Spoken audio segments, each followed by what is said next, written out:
म्हणजे मग ती आल्यानंतर मी एकदम फ्री होऊन जाते आणि मग तिच्याच मागे असते मी. तिला थोडंसं असंच खेळणं किंवा तुझ्या स्कूलमध्ये काय शिकवलं असं तसं विचारणं चालू असते. मग तिला झोपवते मी आणि मग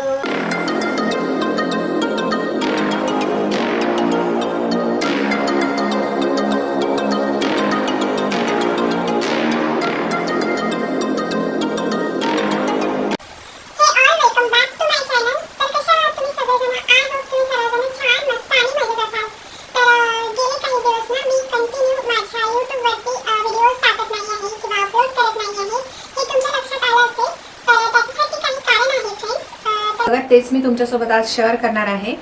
तर म्हटलं मी माझ्या यूट्यूब फॅमिली मेंबरसोबत जे काही माझ्यासोबत चालू आहे ते पण तुमच्यासोबत सुद्धा शेअर करायला पाहिजे. तर माहिती आहे का, आता मागे ना काही दिवस झाले माझ्या मुलीला ना स्कूलमध्ये टाकलेलं आहे. तर तिला जसं स्कूलमध्ये टाकलेलं आहे तसं काही माझा टाईम काही मॅनेज होत नाही आहे. तर म्हणून मला व्हिडिओ वगैरे शूट करणं थोडं पॉसिबल नाही होत आहे. तर म्हटलं मी जो टाईम मॅनेजमेंट करते किंवा मी कसं टाईम ॲडजस्ट करून सर्व काही व्यवस्थित करून घेते. तर आज मी तशाच गोष्टीवरती एक टिप्स आणलेली आहे. आपल्या हाऊसवाईफसाठी आपण टाईम मॅनेजमेंट कसं करायला पाहिजे याच्याबद्दलच मी तुम्हाला आज सांगणार आहे. तर व्हिडिओ चालू करण्याआधी जर चॅनलवरती नवीन असाल तर प्लीज चॅनलला सबस्क्राईब करा, व्हिडिओला लाईक करा, शेअर करा, आणि कमेंटसुद्धा करा. तर चला मग आज आपल्या हाऊसवाईफसाठी मी थोडंसं माझ्यासोबत मला किती एक्सपिरियन्स आलेला आहे, म्हणजे मी काम कसं ॲडजस्ट करून घेते किंवा टाईम कसा मॅनेज करून घेते, कोणत्या कामाला किती टाईम देते, हे सर्व मी तुमच्यासोबत आज शेअर करणार आहे. तर व्हिडिओ नक्की शेवटपर्यंत बघा. माहिती आहे का, आत्ता ना आमच्या प्रिशाला स्कूलमध्ये टाकलेलं आहे, तिचं ॲडमिशन घेतलेलं आहे. तर आत्ता सध्या समर कॅम्प चालू आहे 15 दिवसाचा. तर थोडं सवय होण्यासाठी किंवा म्हणजे सवय त्यांना लागण्यासाठी लेकरांना समर कॅम्प असतो आणि परत आपलंसुद्धा खूप हार्ड होऊन जाते नाही का. सकाळी 9 ते 12पर्यंत हिचा स्कूल टाईम आहे. तर मी माहिती आहे का, प्रिशा जशी स्कूलमध्ये जात आहे ना तसं थोडं कामाचं ना वेगळंच होऊन गेलेलं आहे माझं. तर तुम्हाला शेअर करते मी सकाळपासून ते प्रिशा येतपर्यंत कशी टाईमवर कामं करते वगैरे. तर माहिती आहे का, सकाळी मी ना 6 वाजता उठते. 6 वाजता उठून सगळ्यात आधी ना बाहेर पाणी मारून घेते आणि मग नंतर ब्रश वगैरे करून घेते. ब्रश वगैरे केल्यानंतर डायरेक्ट किचनमध्ये जाते आणि किचनमध्ये जाऊन डायरेक्ट स्वयंपाकाला लागते. नाश्ता करून घेते आधी. नाश्त्यामध्ये जे काय असते जसं की पोहे, उपमा किंवा इडली वगैरे ते करून घेते आणि सोबतच स्वयंपाकसुद्धा करून घेते. नाश्ता याच्यासाठी प्रिशा जशी स्कूलमध्ये जात आहे ना तसं मला नाश्ता करावा लागते, कारण की तिला टिफिनमध्ये काय द्यायचं हा प्रश्न येतो. मग आम्ही स्वतः घरीही नाश्ता करून घेतो आणि तिला टिफिनवरती सुद्धा देतो आणि ती सुद्धा खाते. तर नाश्त्यासोबतच मला स्वयंपाकसुद्धा करून घेते. स्वयंपाक याच्यासाठी की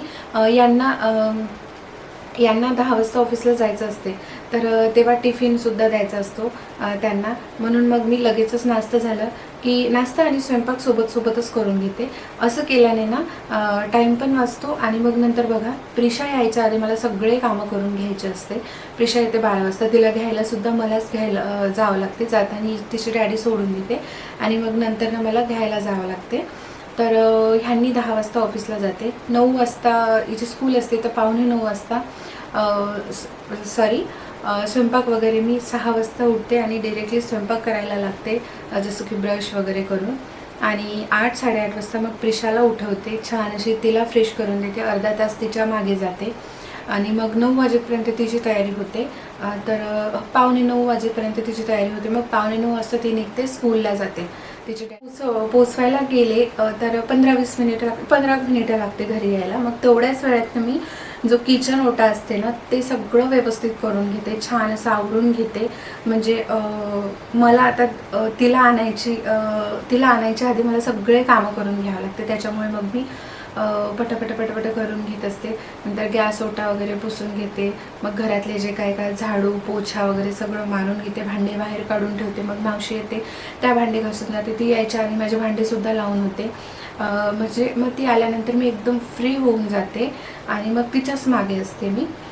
तिला थोडंसं असंच खेळणं किंवा तुझ्या स्कूलमध्ये काय शिकवलं असं तसं विचारणं चालू असते. मग तिला झोपवते मी आणि मग छानपैकी असा हा सकाळी माझा 6 ते 12पर्यंतचा असा टाईम असतो.